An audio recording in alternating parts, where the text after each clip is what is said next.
Price the Lord. Hallelujah. പ്രിയപ്പെട്ടവരെ, ഇന്ന് വെള്ളിയാഴ്ചയാണ്, ഉപവാസ പ്രാർത്ഥനയിലാണ്.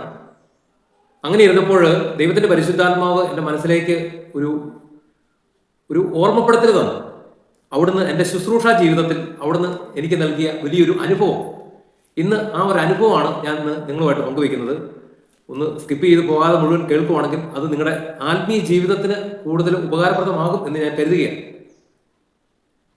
കുറേ വർഷങ്ങൾക്ക് മുമ്പ് ഞാൻ ഒരു അച്ഛൻ്റെ ടീമിനോട് ചേർന്ന്, അച്ഛൻ്റെ പേര് ജെയ്സൺ എന്നാണ്, അച്ഛൻ്റെ ടീമിനോട് ചേർന്ന് ആ കാലങ്ങളിൽ ഞാനിങ്ങനെ കുഞ്ഞുങ്ങളുടെ ഇടയിൽ ശുശ്രൂഷ ചെയ്യുന്നുണ്ടായിരുന്നു. വയനാട്ടിലും കർണാടകത്തിലും കേരളത്തിൽ കണ്ണൂർ ജില്ലയിലൊക്കെ തന്നെ ചില സ്ഥലങ്ങളിലും ഒക്കെ ആയിട്ട് ഒരു 3-4 സ്ഥലത്ത് ഞങ്ങൾ അടുപ്പിച്ച് ശുശ്രൂഷ ചെയ്തു. അപ്പോൾ ഞാൻ ടീമിൽ ഗാന ശുശ്രൂഷ ചെയ്യും, കൗൺസിലിംഗും കൊടുക്കും, അതുപോലെ തന്നെ ക്ലാസ് കൊടുക്കും. അങ്ങനെ ഞങ്ങൾ 2-3 പേര് വളരെ ശുശ്രൂഷ സജീവമായിട്ട് പോയി. അങ്ങനെ ഇരുന്നപ്പോൾ ഒരു ദിവസം കുറച്ചാളായിട്ട് പിന്നെ അച്ഛൻ വിളിക്കുന്നില്ല.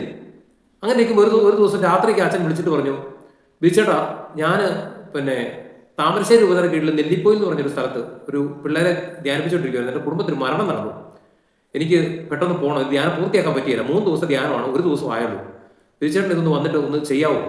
അപ്പം അതിൻ്റെ ഏറ്റവും എനിക്ക് വിഷമം തോന്നിയൊരു കാര്യം എന്ന് പറഞ്ഞാൽ, ഞാൻ വിളിച്ച് ചേർത്ത ഒരു സഹോദരി, ഒരു 55 വയസ്സുള്ള സഹോദരിയും ആ ടീമിലുണ്ട്. അവരും എന്നോട് പറഞ്ഞില്ല. ഇവർ എന്നെ വിളിക്കാതായിട്ട് കുറച്ചായി, പക്ഷേ ഇവരൊക്കെ ഒരുമിച്ച് ഇങ്ങനെ ശുശ്രൂഷ ചെയ്യുന്നുണ്ടായിരുന്നു. പെട്ടെന്ന് അച്ഛൻ ഇത് പറഞ്ഞപ്പോൾ എനിക്ക് ഭയങ്കര വിഷമമായി. അച്ഛൻ എന്താ എന്നെ മാത്രം ആ ടീമിൽ നിന്ന് ഒഴിവാക്കിയത്? എനിക്ക് അങ്ങനെയാണ് തോന്നിയത്. അച്ഛൻ പിന്നെ എന്നെ വിളിച്ചില്ലല്ലോ, കുറച്ചാളായാലും വിളിച്ചിട്ട്. ഇപ്പോൾ അച്ഛന് പെട്ടെന്നൊരു ആവശ്യം വന്നപ്പോൾ അച്ഛനെ വിളിച്ചു. ഞാൻ എന്തായാലും അന്ന് രാത്രി ഈ ഒരു വിഷയം എൻ്റെ മനസ്സിൽ ഭയങ്കര ഭാരപ്പെടുത്തുന്ന ഒരു അനുഭവത്തിലേക്ക് വന്നു. ഞാൻ അന്ന് രാത്രി ഒരു തീരുമാനമെടുത്തു. എൻ്റെ നാട്ടിൽ നിന്ന് ഒരു 100 കിലോമീറ്ററിലധികം ദൂരം യാത്ര ചെയ്താലേ ഈ പറഞ്ഞ സ്ഥലത്തെത്തുള്ളൂ. അതായത് വയനാട് വഴി പോവുകയാണെങ്കിൽ വയനാട് താമരശ്ശേരി ചുരം ഇറങ്ങി അടിവാരത്തെത്തിയിട്ട് അവിടുന്ന് ഇടത്തോട്ട് പോയി അങ്ങനെ കുറച്ച് ദൂരം പോയാലാണ് ഈ പറഞ്ഞ സ്ഥലത്തെത്തുന്നത്. ഒരു ഗ്രാമം. എനിക്ക് ബൈക്കിന് വേണം പോകാൻ. അവിടെ ഓൾറെഡി പാട്ടുകാരനൊരു പയ്യനുണ്ട്. ചെന്നാൽ മതി, ക്ലാസ് എടുക്കാനായിട്ട് ചെന്നാൽ മതി. അപ്പം അതിനുള്ളത് മാത്രം കരുതി പോയാൽ മതി. അന്ന് കീബോർഡൊന്നും കൊണ്ടുപോകേണ്ട ആവശ്യമില്ല.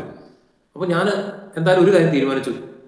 ഇത് പരിശുദ്ധാത്മാവ് ആഗ്രഹിക്കുന്നതാണെങ്കിൽ ഞാൻ പോകും, ഇല്ലെങ്കിൽ ഞാൻ പോവുകയില്ല.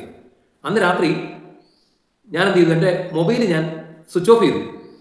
എൻ്റെ ഭാര്യയുടെ ഫോണ് ഞാൻ എയർമോഡ് ആക്കിയിട്ട്, കാരണം എൻ്റെ ഭാര്യയുടെ നമ്പർ ആ ടീമിലുള്ള ഞാൻ ആ ടീമിൽ കൊണ്ടാക്കിയ ഒരു സഹോദരി ഉണ്ടെന്ന് പറഞ്ഞില്ല, അവർക്ക് എൻ്റെ വൈഫിൻ്റെ നമ്പർ അറിയാം. അപ്പോൾ എന്നെ കാണാതായി കഴിഞ്ഞാൽ അവരെന്നെ എൻ്റെ വൈഫിൻ്റെ ഫോണിലേക്ക് വിളിക്കരുതെന്നൊക്കെ ഓർത്തിട്ട് ഞങ്ങൾ ചെയ്തത്. വൈഫിൻ്റെ ഫോൺ എയർമോഡ് ആക്കി എൻ്റെ ഫോൺ ഞാൻ സ്വിച്ച് ഓഫ് ചെയ്തു. എന്നിട്ട് എന്ത് ചെയ്തു, എൻ്റെ മനസ്സിൽ നിന്ന് ഞാൻ എല്ലാ ഭാരവും കളഞ്ഞിട്ട് ഞാൻ എൻ്റെ കുടുംബത്തോട് ചേർന്ന് ഞാൻ വളരെ സ്വസ്ഥമായിട്ട് കിടന്നു തുടങ്ങി. അന്ന് എൻ്റെ രണ്ടാമത്തെ മോള് 2ാം ക്ലാസ്സിലാണോ 3ാം ക്ലാസ്സിലാണോ പഠിക്കുന്നത് എനിക്ക് കൃത്യമായിട്ട് ഓർമ്മയില്ല. അവൾ എൻ്റെ അടുത്താണ് കിടക്കുന്നത്. ഒരു വെളുപ്പാങ്കാലം ഒരു 4 മണി ആയി കാണും. ഇവള് പപ്പ എന്നോട് പറയാനെന്ന് എന്തോ ഒരു വിഷയം പറഞ്ഞുകൊണ്ട് അവൾ എനിക്ക് ഒറ്റ തൊഴിയാണ് അടുത്ത് കിടന്നത്. സ്വപ്നത്തിൽ ഉറക്കത്തിൽ കാലെടുത്തിട്ട് എനിക്കിട്ട് ഒറ്റ തൊഴി. പെട്ടെന്ന് ഞാൻ ഉറക്കം ഉണർന്നു. ഞാൻ വൈഫിനോട് ചോദിച്ചു, എടീ സമയത്തായി? പുള്ളിക്കാരി പറഞ്ഞു 4 മണി ആകുന്നു. ഞാൻ പറഞ്ഞു, എടീ ഇത് ദൈവഹിതമാണ്, ഞാൻ പോകണം എന്നും പറഞ്ഞ് ഞാൻ പെട്ടെന്ന് അവിടെ നിന്ന് എണീറ്റ് ഡ്രസ്സെല്ലാം മാറി ബൈക്കിൽ 120 കിലോമീറ്റർ ദൂരം ഉണ്ടായിരുന്നു ആ യാത്ര.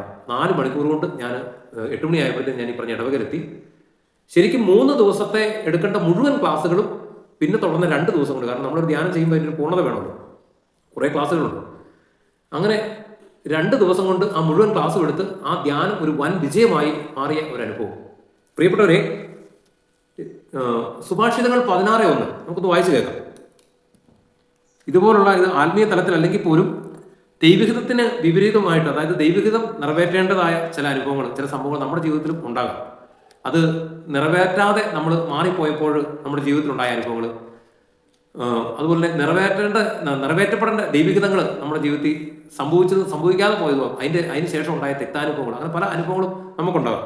നിങ്ങൾക്ക് ഈ കമന്റ് ബോക്സിൽ നിങ്ങളുടെ അനുഭവങ്ങൾ താല്പര്യത്തോടെ ഷെയർ ചെയ്യാം. നമുക്ക് വചനം ഒന്ന് വായിച്ചു തരാം. സുഭാഷിതങ്ങൾ 16:1. മനുഷ്യൻ പദ്ധതികൾ വിഭാവനം ചെയ്യുന്നു, അന്തിമമായ തീരുമാനം കർത്താവിൻ്റെ അത്രേ. ഒരുവന് തൻ്റെ നടപടികൾ അന്യൂനമെന്ന് തോന്നുന്നു, കർത്താവ് ഹൃദയം പരിശോധിക്കുന്നു. നിന്റെ പ്രയത്നം കർത്താവിൽ അർപ്പിക്കുക, നിന്റെ പദ്ധതികൾ ഫലമണിയും. Praise the Lord. ഹല്ലേലൂയ. പിന്നെ എന്തായാലും ആ അച്ഛൻ്റെ കോളൊന്നും പിന്നെ വന്നില്ല. പിന്നെ ധ്യാനം പിന്നെ ചെയ്തോ ഇല്ലെന്ന് എനിക്ക് അറിഞ്ഞുകൂടാ. എന്തായാലും എന്നെ സംബന്ധിച്ച് ഞാൻ കുഞ്ഞുങ്ങളുടെ ഇടയിലും മുതിർന്നവരുടെ ഇടയിലും യുവജനങ്ങളുടെ ഇടയിലും ഒക്കെ ആയിട്ട് ആ കാലം മുതൽ ഇന്നും കൊറോണ കൊറോണ വരെ എന്ന് പറഞ്ഞ പോലെ ശുശ്രൂഷ ചെയ്യുന്നുണ്ടായിരുന്നു. അതിനുശേഷം പിന്നെ ഇപ്പോൾ ഒരു കുറച്ച് വർഷത്തെ ഒരു ബ്രേക്കിന് ശേഷമാണ് വീണ്ടും ശുശ്രൂഷ മേഖലയിലേക്ക് വളരെ സജീവമായിട്ട് വരുന്നത്. അപ്പോൾ പ്രിയപ്പെട്ടവരെ, ഇതിൻ്റെ കൂടെ ചേർത്ത് ഒരു കാര്യം കൂടെ പറയുകയാണ്. നിങ്ങളുടെ ഇടവകയിലും നിങ്ങളുടെ നാട്ടിലുള്ള സ്കൂളിലും കോളേജിലും ഒക്കെ ആയിട്ട് ഒരു സെമിനാർ അല്ലെങ്കിൽ ഒരു ധ്യാനം സംഘടിപ്പിക്കണമെന്ന് നിങ്ങൾ ആഗ്രഹിക്കുന്നുണ്ടെങ്കിൽ, അവിടെ അങ്ങനെ ഒരു സംഭവം നടക്കണമെന്ന് നിങ്ങൾ ആഗ്രഹിക്കുന്നുണ്ട്, അങ്ങനെ ഒരു കാര്യം ദൈവത്തിന്റെ പരിശുദ്ധാത്മാവ് നിങ്ങളുടെ ഉള്ളിൽ പ്രേരണ തരുന്നുണ്ടെങ്കിൽ ഡിസ്ക്രിപ്ഷൻ ബോക്സിൽ നമ്പറുണ്ട്, വിളിക്കണം. അപ്പോൾ നമ്മൾ ടീമായിട്ട് വരും. ദൈവത്തിന്റെ കൃപയിൽ ആശ്രയിച്ചുകൊണ്ട് വചന ശുശ്രൂഷ നിങ്ങൾ ഏൽപ്പിക്കുന്ന വേദിയിൽ ചെയ്യും. ഓക്കെ, എല്ലാവരെയും ഈശോ സമൃദ്ധമായിട്ട് അനുഗ്രഹിക്കട്ടെ. നമ്മളെ ദൈവസ്നേഹത്തിൽ നിലനിർത്തുന്നത്, നമ്മളെ വീഴാതെ പിടിച്ചു നിർത്തുന്നത്, ദൈവ കൃപയിൽ നമ്മളെ വഴി നടത്തുന്നത് ഇതുപോലുള്ള നമ്മുടെ അനുഭവങ്ങളാണ്. ഇപ്പം ഞാൻ നേരത്തെ പറഞ്ഞല്ലോ, അതുപോലുള്ള ചില അനുഭവങ്ങൾ നിങ്ങൾക്കും ഉണ്ടാകാം. അപ്പം ഇന്ന് ഈ വീഡിയോ കാണാനിട വരുന്ന എല്ലാ പ്രിയപ്പെട്ട സഹോദരങ്ങളെയും ഈശോ സമൃദ്ധമായിട്ട് അനുഗ്രഹിക്കട്ടെ. ദൈവത്തിന്റെ പരിശുദ്ധാത്മാവ് നിങ്ങളെയും നയിക്കട്ടെ.